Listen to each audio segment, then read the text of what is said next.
Hi, Church Creek. It's Mrs. Talon bringing to you Stranded. We're on chapter 15 now, and Buzz and Vanessa are still separated from Carter and Jane. Let's see if they make their way back to one another in this chapter. Chapter 15. Carter woke up scratching. Somewhere in the night the rain had stopped and the bugs had moved in to take its place. Even as he sat up, he was waving away a cloud of them. When he looked at his arms and legs, they were lit up with dozens of small red welts, maybe hundreds, and every single one of them was itchy. It was the first night any of them had slept outside, Carter realized. Just one more reason why he couldn't wait to get back to the Lucky Star. And that's where there was some good news. In the early morning light, he could see that the water had finally gone down. Their sandbar had grown overnight and had even reattached itself to the larger curve of the island. They were free to go. "Jane, wake up," he said. He was already on his feet, still scratching, as he put all the bottles and jars back into her pack. "What happened? You look like you have the measles," she said. Her own arms and legs were nothing compared to his. "I guess I taste better to mosquitoes," he said. At least someone got to eat last night. It had been over 36 hours since they'd had anything besides rainwater, he realized. The inside of his belly felt like it was grinding against itself. His steps weren't as sure-footed anymore, and his head swam a little as they set out. The hike back to the boat was going to be rough, but he tried not to think about it. If Jane could do this without complaining, then so could he. Slowly and steadily they came around the curve of the lagoon toward the falls. Neither of them had the energy to run, but they did pick up their pace as they came within striking distance. The falls themselves spilled out of the cave opening, about 10 feet off the ground. The water flowed over a jumble of rocks and into a small pool, which fed into the lagoon. With one last burst of adrenaline, Carter and Jane splashed right through the little pool to stand at the base of the falls. The water was ice cold, but Carter let it spill right over him. It felt amazing on his burning skin, and then even more amazing to finally drink his fill. It wasn't exactly the chocolate chip pancake breakfast with bacon and sausage, scrambled eggs, and everything else he'd been dreaming about all night, but for right now it would have to do. As soon as Jane had enough to drink, her thoughts turned to the cave where this water was coming from.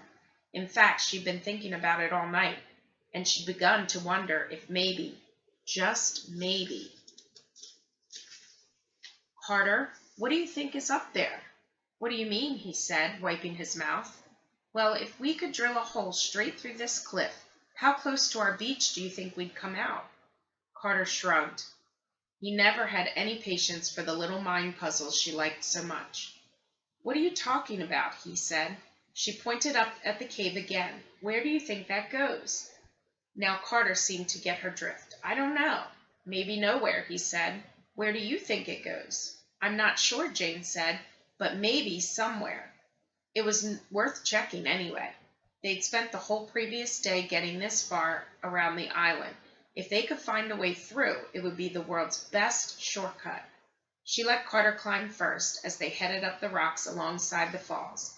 It was harder to concentrate on an empty stomach, so she took her time and followed Carter's steps from one foothold to the next. As she scrambled up over the lip of the cave, cool air rushed out to greet her. It felt like air-conditioned inside, and her wet skin prickled with goosebumps. Jane took a few steps farther in. It was hard to see very far because the darkness took over. The ground sloped up from here, and a fast-moving stream ran down the middle of the rock floor on its way to the falls. "Jane, I don't know about this." Carter sounded wary. "No, this is perfect. We can follow the water," Jane said. "Then, if we think we're lost, we can just follow it right back here again." "I wish we had the flashlight," Carter said. The ground underfoot was uneven and hard to see, even near the mouth of the cave. But that's when Jane remembered her waterproof camera.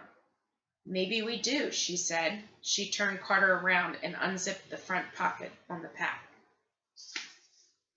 Then she took out the camera and switched it on. The battery charge was down to about half by now. Hopefully that would be enough. She flipped it over to play mode and pressed the start button. Hi everyone, this is Jane B again. Today is July 1st, and we're out here looking for water. As her most recent journal entry played, the view screen lit up with a small glow. In the dark of the cave, it was just enough to show Jane the ground in front of her, if she held it low enough. Nice, Carter said. She felt a high five whiff past her ear. You want me to go first? I'll do it, Jane told him. The idea of leading the way into this pitch-dark hole was scary, but she kind of liked it, too. She'd never let Carter anywhere. Come on, she said. Stay close. Wow, look at that Jane taking over and in front of her brother for the lead. I wonder if they will get all the way through the cave to the Lucky Star. That would be the world's best shortcut in the world to the water. And that to Buzz and Vanessa. We'll find out next week when we read chapter 15, if they were able to get through. Actually, that's chapter 16. Chapter 16. Can't wait. Talk to you later. Have a great weekend.